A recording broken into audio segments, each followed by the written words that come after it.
নমস্কার, জজবাত 24 বাংলা থেকে আমি সঞ্জয় মুখার্জি। এই পশ্চিমবঙ্গে যেসব হিন্দুরা বাস করেন তাদের কিন্তু ধৈর্য প্রচুর, জানেন তো। গত কয়েকদিন ধরে একের পর এক তৃণমূল নেতারা যেভাবে হিন্দুদের বিরুদ্ধে উস্কানিমূলক মন্তব্য করে চলেছেন, ধর্মনিরপেক্ষ যে পরিবেশটা পশ্চিমবঙ্গে রয়েছে সেটার বিরুদ্ধে গিয়ে যেসব কথাবার্তা বলছেন, তো সেটা শোনার পরেও তারা কোনো রিয়্যাক্ট করছিলেন না। করছিলেন নিজেদের মধ্যে আলোচনা করা ছাড়া, আর বাকি কোনো রিয়্যাক্ট নেই, রাস্তায় নামছেন না।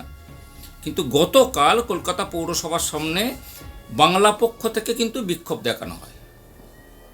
মেয়র ফিরহাদ হাকিমের বক্তব্যকে কেন্দ্র করে তারা বিক্ষোভ দেখান। তাদের জিজ্ঞেস করা হয়েছিল যে আপনারা এই বিক্ষোভটা করছেন কিসের জন্যে।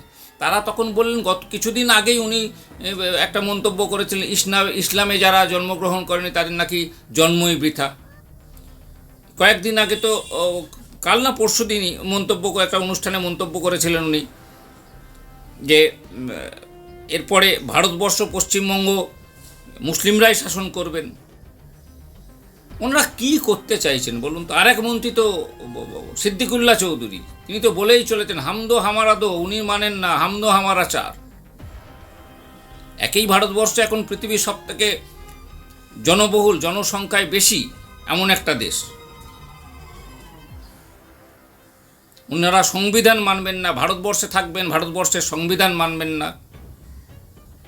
দেখুন, মমতা বন্দ্যোপাধ্যায় শুধুমাত্র ফিরহাদ হাকিমকে, এখন পরিষ্কার সেটা, ফিরহাদ হাকিমকে মেয়রের পদে বসিয়ে রেখেছেন শুধুমাত্র একটা কারণে, পশ্চিমবঙ্গের মুসলিম ভোট পাওয়ার আশায়। একদম এটা পরিষ্কার, এর বাকিকার কোনো দ্বিমত নেই কারুর। এই মুহূর্তে ফিরহাদ হাকিমের এখন ক্ষমা চেয়ে ধর্মনিরপেক্ষ উনি হতে চেষ্টা করলেও কি হবেন, আসলে কি জানেন তো, মানুষকে রাগিয়ে দিলে, মানুষকে শান্তিতে কথা বললে মানুষের ভেতরের জিনিসটা বাইরে চলে আসে। যেটা ফিরহাদ হাকিমের আসছে, সিদ্দিকুল্লাহ চৌধুরীর আসছে, হুমায়ুন কবিরের আসছে। যে পদটায় উনি বসে আছেন উনি ভুলে গেছেন ওই পদের উনি যোগ্যই না। ওই পদে সুভাষচন্দ্র বোস, চিত্তরঞ্জন দাস ওখানে ওই পদে বসে গিয়েছেন। সেখানে ওনাকে যে মমতা বন্দ্যোপাধ্যায় ওই পদে বসিয়েছেন, এটা ওনার ভাগ্য ভালো, সাত পুরুষের ভাগ্য ভালো। মমতা ব্যানার্জির এই উদারতাকে উনি মিসইউজ করছেন।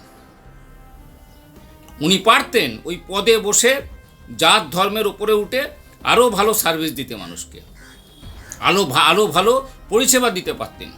কিন্তু এই বললাম, ওই জাতের একটা গুণ আছে, ভেতর থেকে সব বেরিয়ে পড়েছে।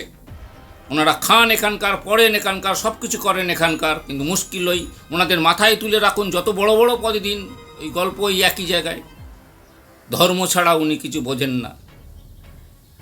এবার তো বাঙালিদের বোঝা উচিত, হিন্দুদের বোঝা উচিত যে তারা কোন পথে চলবে।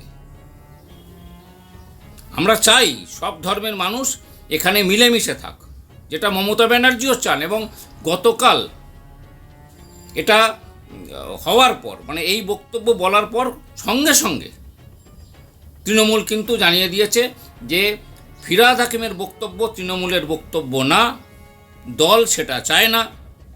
উনি দলের নীতির বিরুদ্ধে গিয়ে কথাবার্তা বলছেন।